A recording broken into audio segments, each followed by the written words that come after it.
Right. And aside from that, malayo-layo din kasi yung naging pondo ng ating Team Power. So even though they're not really dominating for the second day, um, nako-compensate pa rin nun nung points nila nung day 1, yung mga points na lose nila for day 2. And again, wag kayong kakabahan guys because top 4 yung kukunin natin in order for them Mhm. to be able to qualify doon sa individual selection, yung Sibol Combine nga na pinag-uusapan natin dito.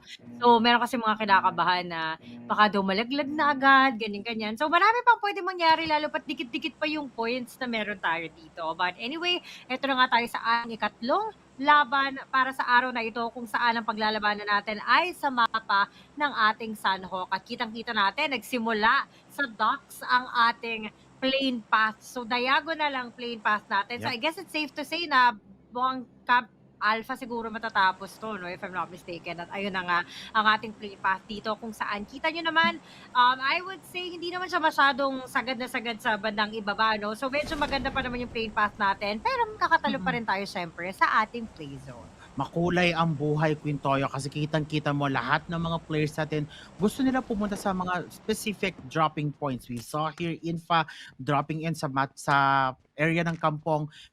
Wala masyadong nag-drop sa docks natin, but majority of them drop halfway of the plane path natin. Kumbaga parang they want to aim that Paradise Resort, they want to aim that yung doon sa dulo natin, yung cow perimeter, no?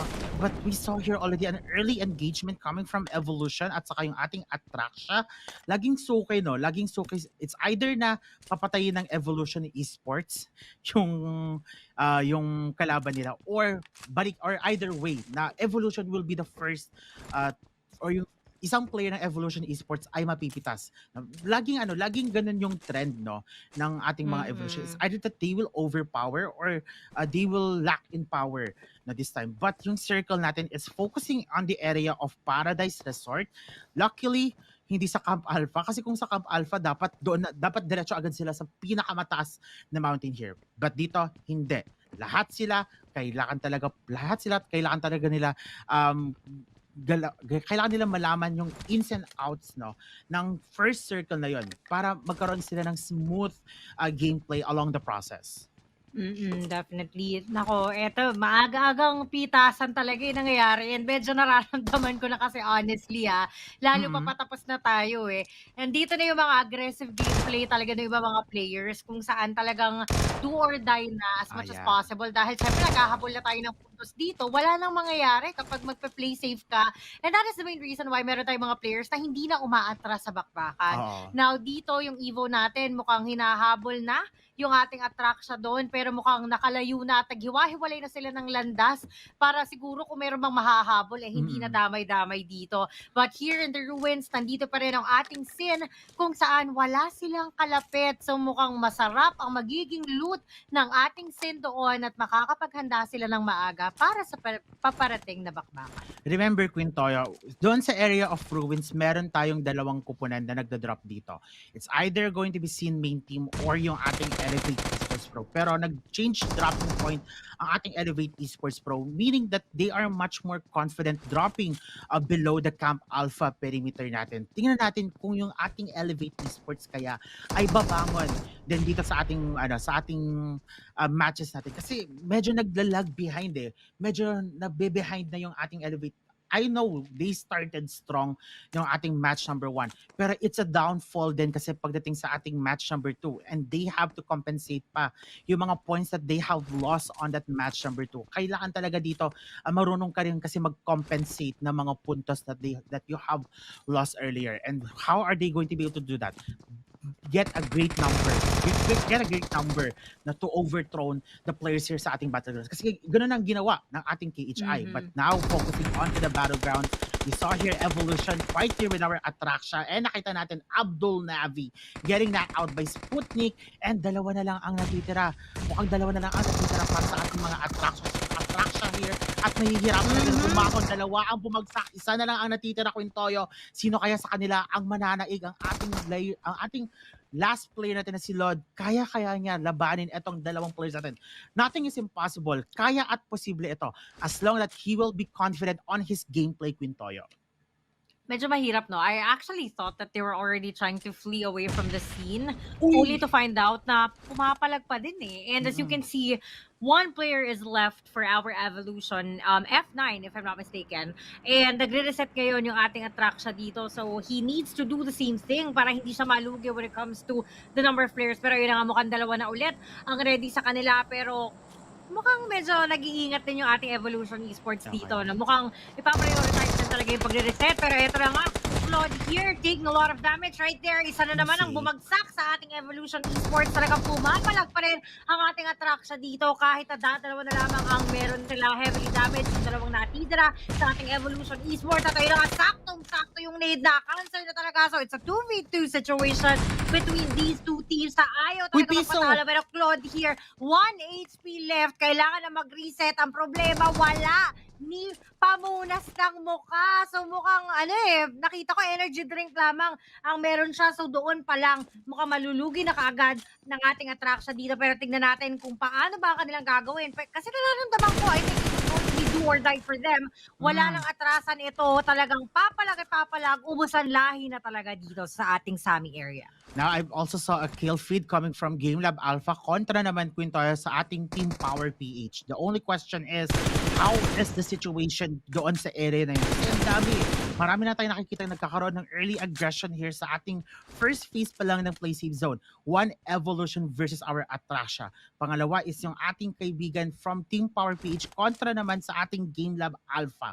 There's a lot in stake here, Quintoyo, para sa ating mga kupunan. Naghahabol na sila ng mga puntos, but we know for sure that Team Power here, or Gamelab Alpha, want to overthrow a Team Power to the second place. Kailangan lang talaga dito ng magandang strategy ang ating mga kupunan. And we saw already Evolution Esports na talagang huhihiwalay na sila.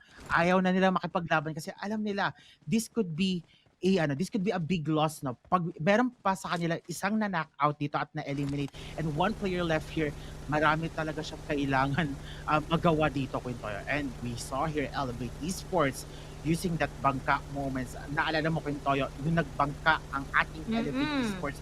This is also their downfall nung PMNC natin na Grand Finals. We could say that, okay, maganda ang bangka, maganda ang hotdog, kung yun ba ang term ni Rankit, no? Yung SEA Games nga ng 31st SEA Games, yun ang ano niya, yun ang kanyang term, no? Sumakay daw sila sa hotdog sa hotdog sa Erangel. Pero dito, sinakyan din ng ating Elevate yung hotdog na yun. Tingnan nga natin, Quintoyo, kung yun bang hotdog ng ating Elevate Esports Pro na sinakyan nila is a good thing or a bad thing. Kasi it's a double-edged sword yung bawat galawan nila dito eh. Definitely. And pagdating kasi sa pamamangka, no, delikado talaga yan. It's really a big risk. But at the same time, kung tama yung magiging timing mo, makakapag-spend ka ng time away from other people. So that means you're gonna be safe. But then again, it's a really big risk kasi kapag naipit ka sa tubig, mahirap nang umahon dahil para ka na lang isdang bibingwitin ng mga kalaban na mag-aabang. So, aabangan natin yan kung gaano sila magiging kaswerte dun sa napili nilang pamamaraan ng pagsistay sa ating game. But anyway, so far, as you can see, medyo dikit-dikit na yung mga pwesto ng players natin dito. I think majority of them are really choosing somewhere in the middle of the zone para hindi na nga naman mahirap gumalaw dahil alam naman natin, hindi naman lahat talaga gumagamit ng vehicles dito sa ating Sunhawk map. Not everyone is comfortable in using a vehicle, no? So, karamihan talaga sa kanila on foot. And so, if they will be able to find a good spot inside of the zone as early as now, konting movement lang ang kakailanganin, hindi sila mahihirapan. So, I guess that really makes sense kung bakit nagdidikit-dikit sila ng ganito kaaga. But, ito nga, Gamelab natin dito nakatutok sa ating PRS. So, looks like our Gamelab here is going for that 1-3 split kung saan si Skadi ang naatasa na mag-gatekeep dito sa ating PRS. Tingnan na lang natin kung siya ba ay magiging successful dahil kapag nalusutan siya dito, medyo delikado. Lalo pa, meron pang isang koponan yung ating rebel na nandito lang din sa tabi-tabi. Now, daming. Actually, when you count the teams, Quintoyo, 6 teams ang present, Dikit-dikit no? no? Sa isang area, sa isang perimeter na yun, sa ban perimeter to be specific. PRS BEBEBOIZ, ang dami pa nilang kailangan i-work out dito, Quintoyo, kasi hindi dapat sila magpapaano, hindi pa sila dapat magpapaka-chill. No? This is not the time, this is not the game na maging chill na dito yung mga players natin. This is a point system at the end of the day. And ilang puntos ba ang kailangan habulin ng isang kupunan ng PRS BEBEBOIZ to be into the top 4? 60 points to be exact, Quinter. Actually, 61 points to be exact. Mhm. Possible ba yung 61 points? Possible yon, no? 20 points bawat game or mas maganda kung more than 20 points ang malilikom nila sa isang game. Kasi here sa ating match ng Sunhawk, this is considered as a bonus round already, Quintoyo. Kasi kung plinace natin ito as a first game, ito ay tinatawag natin na warm-up. Pero plinace natin siya sa gitna. It's a bonus round. It's a bonus points for everyone. Kaya tingnan natin kung paano ba nila to gagawin, paano ba nila ito lalaruin. Kasi ito yung crucial eh. Ito yung game na kung saan makakagather ka not just 15 points, not just 20 points, but you can gather here up to 35 points in total. I've saw that before nung Mhm. nung sa PMGC last year. Kaya nilang kumuha dito ng 30 points, ng more than 30 points to be exact dito sa ating match ng Sunhawk. And meron kayang kupunan na magre-replicate kasi nothing is impossible, to be honest. No? Yung 60 points, kaya yan. As long as they will be consistent, they would invest, and of course, they would be able to protect the points that they have right now. And sa ngayon, meron talaga tayong mga teams na as much as possible, if they can play it safe, they will really play it safe. Dahil kitang-kita mo naman yung ating, I think that was the MSI, if I'm not mistaken, na talagang kumuha lang ng kanya-kanyang pwesto dun sa ating Camp Bravo, which I guess is fine. Kasi pasok sila ng ating zone. So long as they're inside of the zone, then that's totally okay. Hindi kasi uso dito yung sasabihan mo na, camper, ano lang sana, ganito, ganyan. It doesn't work like that when it comes to a tournament. Especially sa mga ganitong klaseng national selection na pinag-uusapan natin, no? So, Mhm.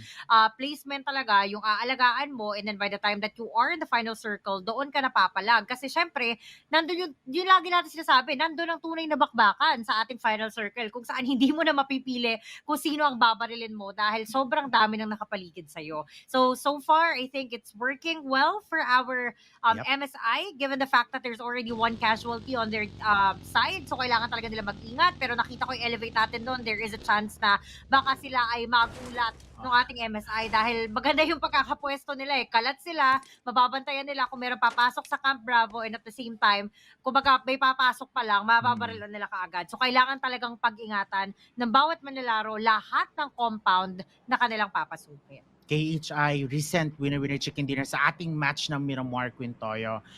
We've saw a lot. We saw this team struggled along the process, Quintoyo, and you've witnessed that sa ating KHI. Since they've already found their tune, consistency will always be the question for the KHI. If kaya nilang maging consistent sa ating mga remaining games, kasi from top 7, if I'm not mistaken, to down to top 5, it's a big number na inangat dito.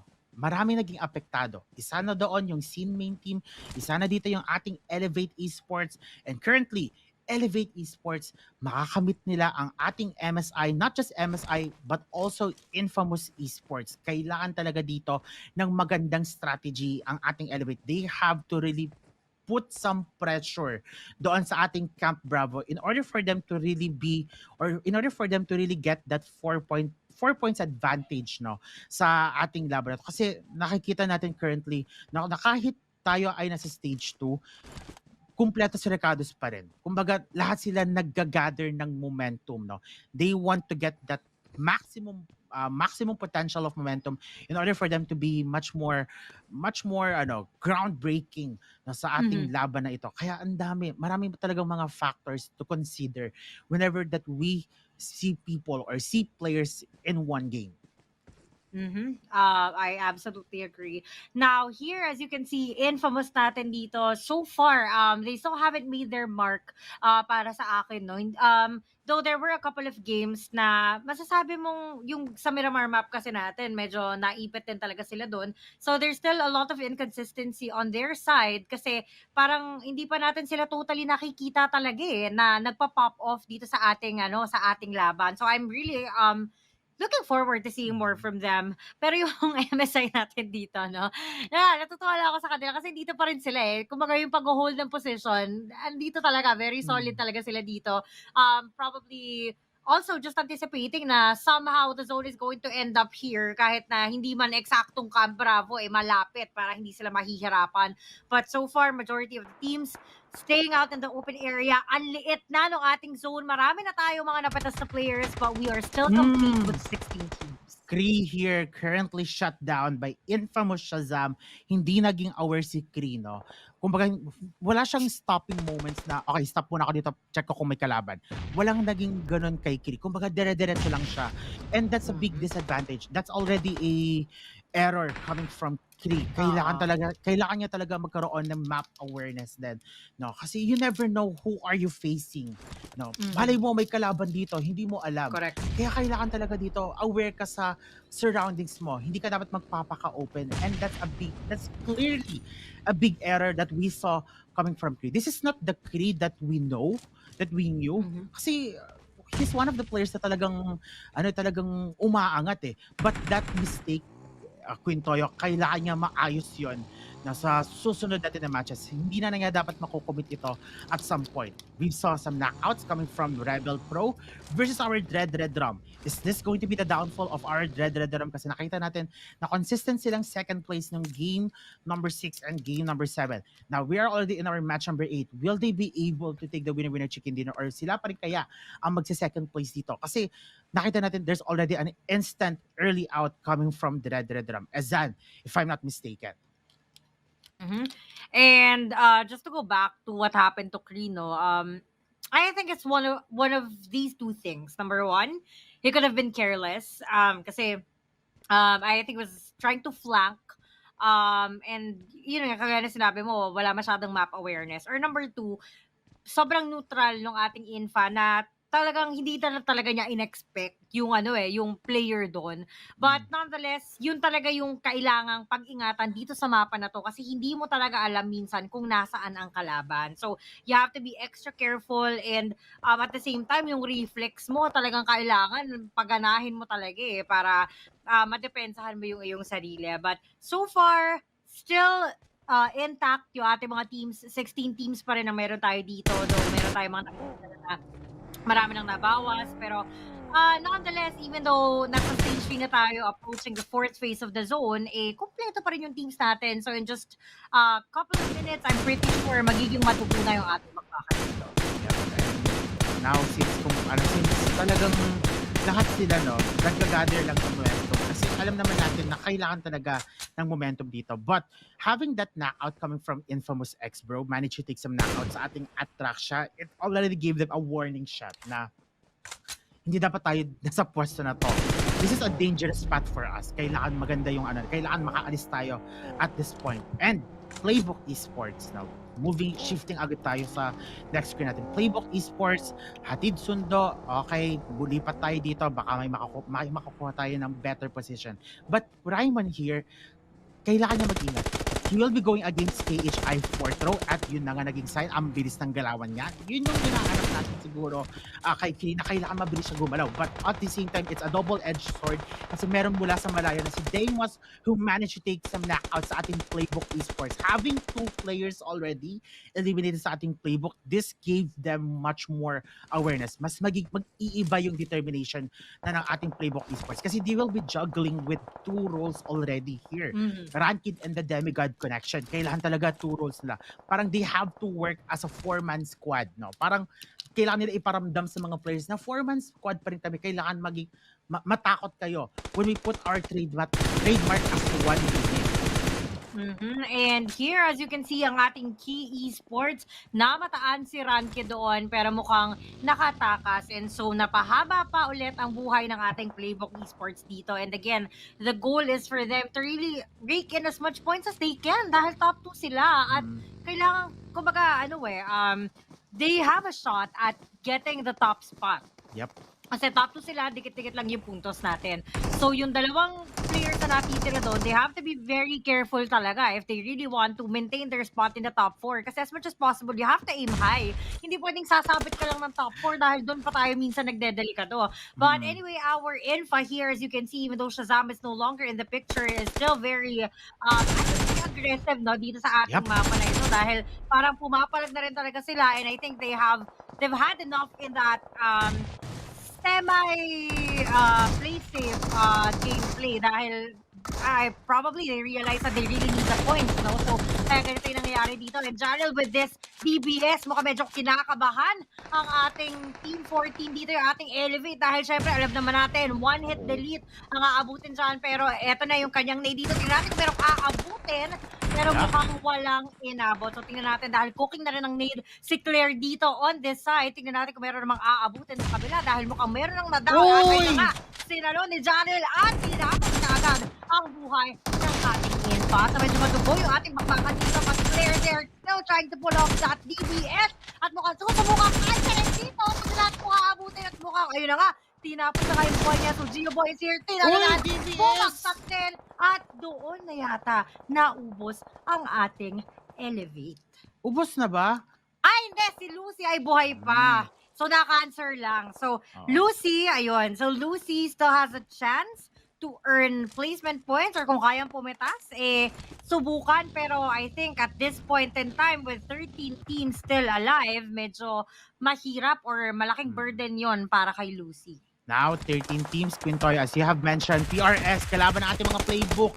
Nathan versus Rankid, tingnan ko ano mangyayari kasi si Iggy God here will be the support, but we have here Rankid getting some knockout, getting some eliminations kay Nathan, and that play zone ang nagpadali sa ating paring Rankid. Now, Iggy God here will have an opportunity to knock out Rankid out of the equation, pero kailangan kasi gawin niya yung healing galing dito sa ating labas ng circle, Quintoyo, and that's a big pressure already for these two teams, Playbook at saka yung ating PRS BEBEBOIZ. But we saw already KHI managed to take some knockout kay Evolution natin, Exility here, samantala ang ating mga ibang players talagang okay, tamang tamang chill lang muna ako dito sa habang pinapanood ko yung mga ibang players nagro-rotate no sa labas pa ng log B natin, Quintoyo. Team power, no eliminations at this point, Quintoyo. Medyo alarming ito para sa ating mga team power kasi we've known them na sila ay nakauwi na ng dalawang winner-winner chicken dinner, and this will be the last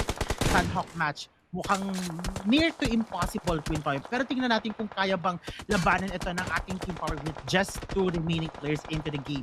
Few here managed to eliminate Dragon out of the equation. But we still have your KHI, even Cards Republic na si Candy managed to eliminate 762 out of the equation na mabilisan lang din. 10 teams here, Quintoy. Sabay-sabay na talagang nagkakaroon ng bakbakan ang ating mga kupunan. Team versus power, pero kalaban pa nila ang ating mga dread mula sa likod. Talaga Quintoy, pag ikaw talaga ay tinitira kahit saan-saan. And we have here the CN main team here already eliminated sa ating labas ng log B. But David God here has to do that healing galing situation. Quintoy, alam natin, napakahirap talaga gumalaw sa labas ng log B. Samantala ang log B natin talagang mabilisan lang din siya gumalaw. It's already a double-edged sword. You have to go inside of the circle, and at the same time you're receiving damage from the blue zone and a possible damage coming from the enemy. Kaya talagang ang laking pressure talaga ito, Quintoy, sa ating mga players, and having that 6 teams left into this battlegrounds, we have KHI, pinapalibutan na nila ang ating team power, pero tingnan natin kung sila ba ay ma-eliminate kaya nila ang ating team power out of the equation kasi medyo malapit si Vigor sa place or sa pwestuhan ng ating KHI. Right. And given the number of players na meron tayo sa KHI, nabati ko ata because Pickles just got knocked out. Malaki yung kanilang advantage dito, no? Especially since Few is the only one left for our team power. Pero kagaya nga na sinabi natin, so long as he's inside of the zone, walang imposible. But as you can see, it's just spotted our key Esports there, which I don't think is a really good move to make dahil mag-isa na lang siya. So as much as possible, he needs to stay undetected in order for him to survive longer. Pero mabuti na lamang at na-busy yung ibang mga team sa ating Key Esports dito. And so nabigyan pa ng pagkakataon si Few dito, but Yes. unfortunately, he has to move as well habang busy pa ang ating parts para nang sa ganun, mas malaki yung chance yung makapasok ng ating bilog. And as you can see, he was Blanks. able to knock out at eliminate na nga ata yung isang player natin ng Gamelab dito. And with that smoke, Black here tried to shoot towards Infa pero nakatakas yung isang player natin dito, samantalang iba sa kanila ay naghihiling galing lamang dito sa labas ng ating bilog. 4 na kupunan na lamang ang meron tayo, pero meron pa tayong 8 manlalaro, and si Few dito mukhang naspotan na ng ating Infa. And sa ating 4 na kupunan na ito, lahat sila may 2, 1, 3 remaining players pa. It's really a big question, no? Kung kanino ba papalig itong circle? Kasi itong circle has the same vibes nung last game natin. Hinahabol talaga ng mga players yung circle natin, Quintoyo. And who has the greatest position right now? It's going to be the Pards Republic. Kaso, kaya ito ng Pards Republic na labanan ang mga kupunan natin kasi they will be going downwards itong KHI natin. And at the same time, Pards here could also potentially eliminate Infam as long as malilikuran nila ito or tapunan lang talaga nila ng utilities ang ating infamous Esports Pro. But KHI here on the outside of the circle, they have no choice but to do that healing galing, and it's not enough. Eliminate sila on an instant. X-Bro here tries to do that DBS kaso hindi nagwagi ang ating paring kaibigan.